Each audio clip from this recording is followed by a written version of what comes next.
CM sir, सुरुवातीला तुमचं खूप शुभेच्छा तुम्हाला पुणे मीडियाकडून. धन्यवाद, आभारी, थँक्यू. सीएम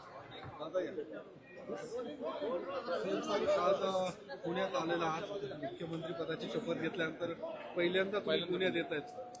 मला असं वाटतं की पुणे ही आपली सांस्कृतिक राजधानी आहे आणि या सांस्कृतिक राजधानीमध्ये अतिशय महत्त्वाचा कार्यक्रम या ठिकाणी वाचन संस्कृतीला चालना देण्याकरता होतो आहे.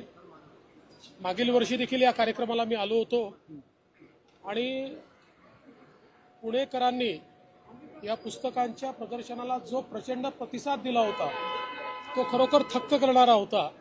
आणि म्हणूनच यावेळेस निमंत्रण मिळाल्यानंतर मी निर्णय घेतला की याला आलं पाहिजे. आणि म्हणून मला असं वाटतं की सांस्कृतिक राजधानीत अशा प्रकारच्या कार्यक्रमांनी सुरुवात होते ही खरोखर मला अतिशय आनंदाची गोष्ट. रिंग रोड सारखे प्रोजेक्ट तुमचे ड्रीम प्रोजेक्ट राहिलेले आहेत, तुम्ही नेहमी करू ते काहींचे उद्घाटन रखडले. पुण्याचा अजेंडा काय असणार तुमच्यासाठी सीएम? पुण्याचा अजेंडा हा आम्ही गेल्या 2.5 वर्षात सेट केलेला आहे. आता त्या अजेंड्याला गती देणं हे महत्वाचं आहे. ती गती आम्ही देऊ. सीएम सर, कालपासून दादरच्या हनुमान मंदिराचा मुद्दा पुढे आला होता. त्याला आता रेल्वेने सुद्धा स्थगिती दिलेली आहे. मात्र कायमस्वरूपी रद्द करावी अशा पद्धतीची मागणी त्याची करू ना. त्यातनं असं आहे की माननीय न्यायालयाने मागच्या काळामध्ये निर्णय देऊन मंदिरांच्या कॅटेगरी केलेल्या आहेत आणि जुनी मंदिरं जी आहेत ती त्या कॅटेगरीप्रमाणे नियमित करता येतात.